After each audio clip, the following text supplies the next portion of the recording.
ఈ వీడియోలో చాలా ఇంపార్టెంట్ అయినటువంటి మ్యాథమెటిక్స్ లోని చతురస్రం గురించి మీకు ఎక్స్ప్లెయిన్ చేస్తున్నాను. ఇది చాలా ఇంపార్టెంట్ అయినటువంటి చాప్టర్. ఈ చతురస్రం నుంచి అనేక ప్రశ్నలను వివిధ రకాల కాంపిటేటివ్ ఎగ్జామ్లలో అడుగుతూ ఉంటారు. అలాగే అకాడమిక్ మ్యాథమెటిక్స్ ఎగ్జామ్లలో చాలా ప్రశ్నలను ఈ చతురస్రం నుంచి అడుగుతూ ఉంటారు. ముఖ్యంగా నాన్ మ్యాథ్ స్టూడెంట్స్కి, మ్యాథమెటిక్స్ బ్యాక్గ్రౌండ్ లేనటువంటి వారికి చాలా ఈజీగా అర్థమయ్యే విధంగా స్టెప్ బై స్టెప్ ఇక్కడ ఎక్స్ప్లెయిన్ చేస్తున్నాము. చతురస్రానికి 4 భుజాలు అనేటివి ఉంటాయి. ఈ 4 భుజాలు కూడా సమానంగా ఉంటాయి. 4 భుజాలు సమానంగా ఉంటాయి కాబట్టి ప్రతి భుజానికి ఇక్కడ మనం ఈక్వల్ సింబల్తో సూచిస్తున్నాము. ఓకే, చతురస్రంలో 4 భుజాలు ఉంటాయి. ఈ 4 భుజాలు సమానంగా ఉంటాయి. ఇందులో 3 ముఖ్యమైనటువంటి సూత్రాలను వివరిస్తున్నాము. వైశాల్యము, చుట్టుకొలత, కర్ణము, వాటి యొక్క లెక్కలను ఏ విధంగా సాల్వ్ చేయాలో అబ్జర్వ్ చేయండి. ముందుగా చతురస్రం. చతురస్రాన్ని ఇంగ్లీష్లో స్క్వేర్ అంటారు. స్క్వేర్, చతురస్రాన్ని ఇంగ్లీష్లో స్క్వేర్ అంటారు. ఈ సైడ్స్ ని తెలుగులో భుజము అంటారు. ఈ యొక్క సైడ్ని భుజము అంటారు. అలాగే ఇంగ్లీష్లో సైడ్ అంటారు. సైడ్, భుజాన్ని ఇంగ్లీష్లో సైడ్ అంటారు. చతురస్రంలో 4 భుజాలు అనేటివి ఉంటాయి. అంటే 4 సైడ్స్ అనేటివి ఉంటాయి. సో అలాగే ఇటు నుంచి ఇటువైపు దీనిని కర్ణము అంటారు. దీనిని ఇక్కడ రాస్తున్నాం చూడండి, కర్ణము. కర్ణము అంటారు. ఇంగ్లీష్లో డయాగ్నల్. ఇంగ్లీష్లో డయాగ్నల్, DIAGONAL, డయాగ్నల్. ఈ పాయింట్ నుంచి ఈ పాయింట్కు ఇలా గీసాం కదా, ఈ లైన్ని కర్ణము అంటారు తెలుగులో, ఇంగ్లీష్లో డయాగ్నల్ అంటారు. ఇప్పుడు మీకు ఈ యొక్క చతురస్రం మీద ఎటువంటి ప్రశ్నలను ఎగ్జామ్లో అడుగుతూ ఉంటారు, వాటిని ఏ విధంగా సాల్వ్ చేయాలి, దానికి సంబంధించిన అతి ముఖ్యమైన సూత్రాలను మీకు ఇక్కడ వివరిస్తున్నాము. అబ్జర్వ్ చేయండి. ఇక్కడ మీరు చాలా ముఖ్యంగా తెలుసుకోవాల్సినటువంటి 3 సూత్రాలు. ఒకటి వైశాల్యము. వైశాల్యము, ఈ వైశాల్యాన్ని ఇంగ్లీష్లో ఏరియా అంటారు. ARA, area. ఇక్కడ చూడండి, వైశాల్యానికి సూత్రము ఏ అంటే area, A is equal to భుజము ఇంటూ భుజము. భుజము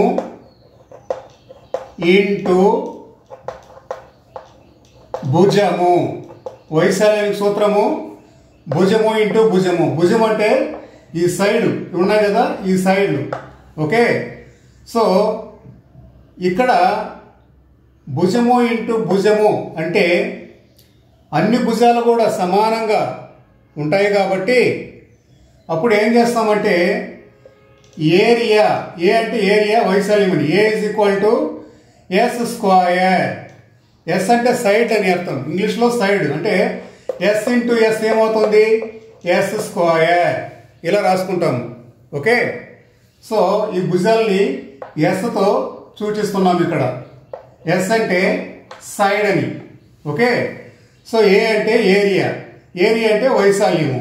వైశాల్యం ఈజ్ ఈక్వల్ టు భుజము స్క్వేర్ అనొచ్చు. తెలుగులో భుజము స్క్వేర్ అంటే భుజము ఇంటూ భుజము, భుజము స్క్వేర్. ఇంగ్లీష్లో అయితే S into S, S square side square అని అర్థము. గుర్తుపెట్టుకోండి, వైశాల్యము ఈజ్ ఈక్వల్ టు భుజము స్క్వేర్. నేను ఇక్కడ షార్ట్ ఫామ్లో రాశాను భుజము స్క్వేర్. సో అలాగే వైశాల్యం గురించి మీరు ఈ సూత్రాన్ని తెలుసుకున్నారు, భుజము ఇంటూ భుజము అని. ఒక ఉదాహరణకు అంటే అన్ని భుజాలు కూడా సమానంగా ఉంటాయి కాబట్టి ఒక భుజం యొక్క కొలత 4 సెంటీమీటర్లు అనుకుందాం. ఇక అన్ని భుజాలు కూడా 4 సెంటీమీటర్లే ఉంటాయి. అటువంటప్పుడు ఈ చతురస్రం యొక్క వైశాల్యం ఎంత అని అడిగారు అనుకోండి, అప్పుడు ఎలా సాల్వ్ చేస్తాము? సో వైశాల్యము ఈజ్ ఈక్వల్ టు సూత్రం ఏమిటి? భుజము ఇంటూ భుజము, లేదా డైరెక్ట్ భుజము స్క్వేర్ అని కూడా రాసుకోవచ్చు. భుజం అంటే ఎంత వాల్యూ ఇచ్చారు? 4 సెంటీమీటర్లు. అప్పుడు 4 స్క్వేర్ లేదా 4 ఇంటూ 4 4 4ల 16 సెంటీమీటర్లు.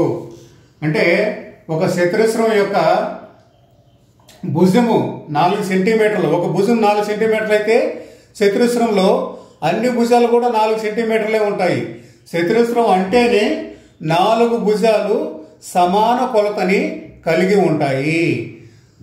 అట్లా ఒక భుజానికి ఫర్ ఎగ్జాంపుల్ 4 సెంటీమీటర్లు అనుకుంటే దీని వైశాల్యం ఎంత అన్నప్పుడు భుజము square. So 4 square is equal to 16 సెంటీమీటర్లు. ఇప్పుడు చుట్టుకొలత గురించి మీకు ఎక్స్ప్లెయిన్ చేస్తాను, అబ్జర్వ్ చేయండి. వైశాల్యం గురించి మీకు అర్థమైందని అనుకుంటున్నాను. ఇప్పుడు చుట్టుకొలత ఇక్కడ చూడండి.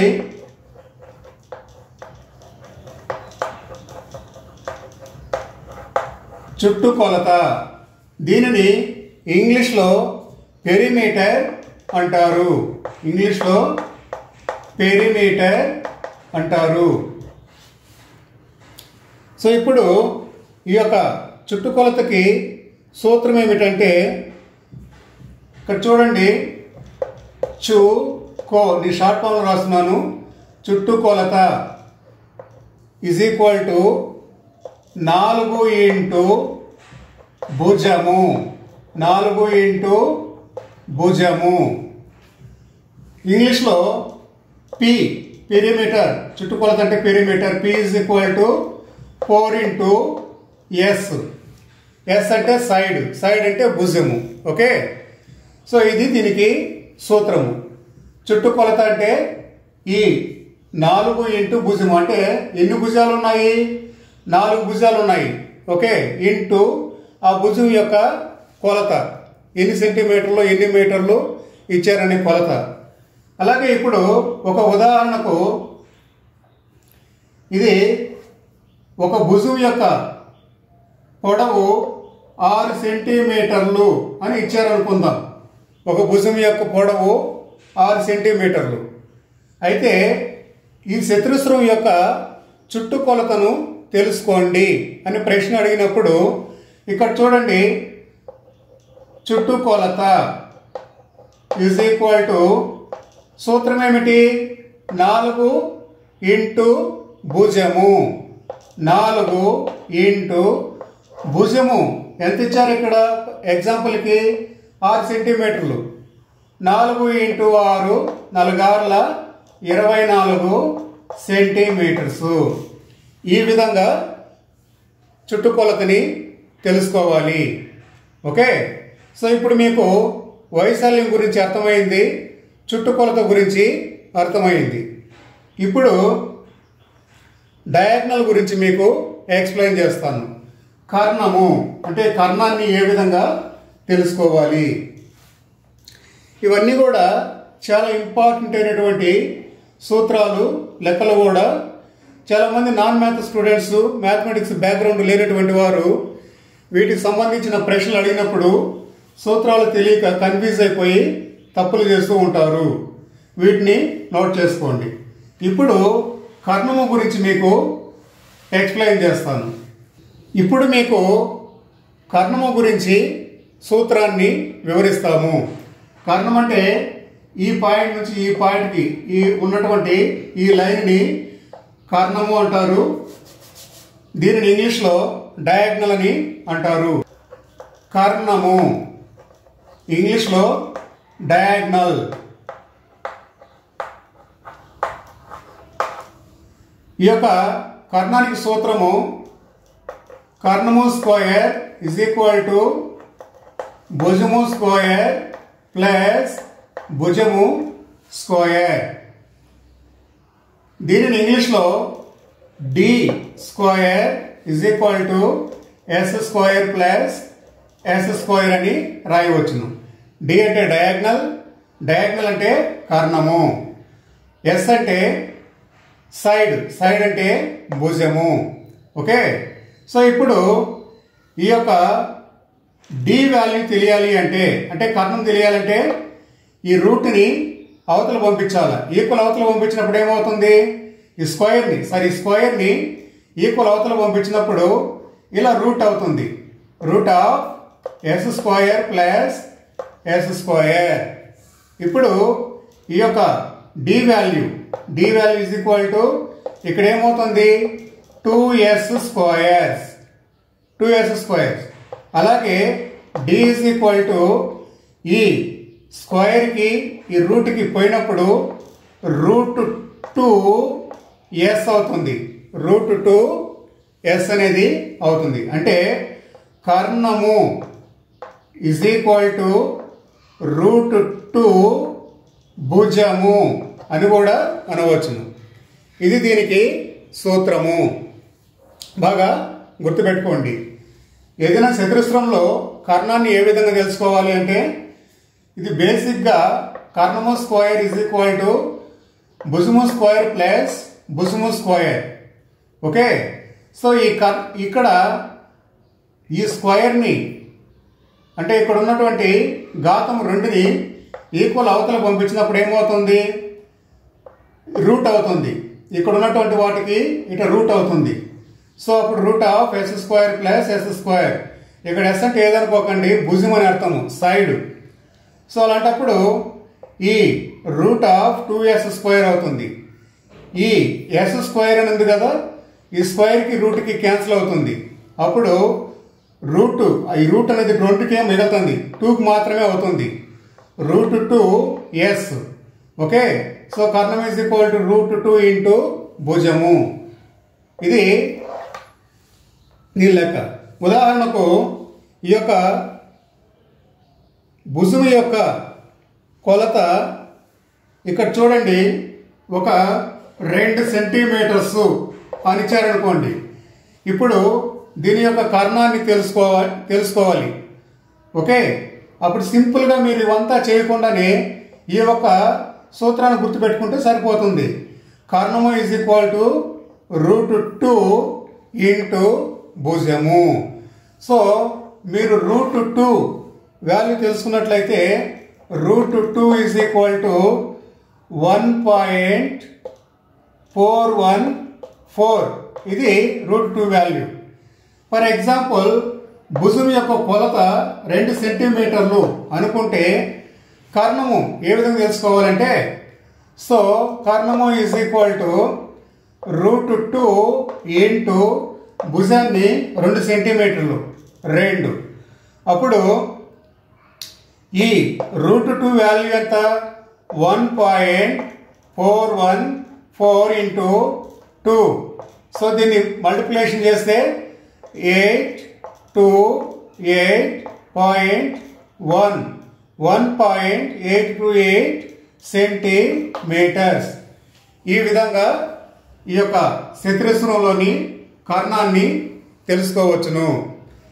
వీటికి సంబంధించిన ప్రశ్నలు ఎక్కువగా కాంపిటేటివ్ ఎగ్జామ్లలో, మ్యాథమెటిక్స్ అకాడమిక్ పరీక్షలలో అడుగుతూ ఉంటారు. అయితే ఇందులో అడిగే ప్రశ్నలన్నీ కూడా సూత్రాలను ఆధారంగా చేసుకొని ఉంటాయి. కనుక ఈ 3 సూత్రాలను మీరు గుర్తుపెట్టుకోండి. వైశాల్యము, చుట్టుకొలత, అలాగే కర్ణానికి సూత్రము. అలాగే వీటి యొక్క పేర్లను ఇంగ్లీష్లో కూడా మీరు తెలుసుకొని ఉండవలెను.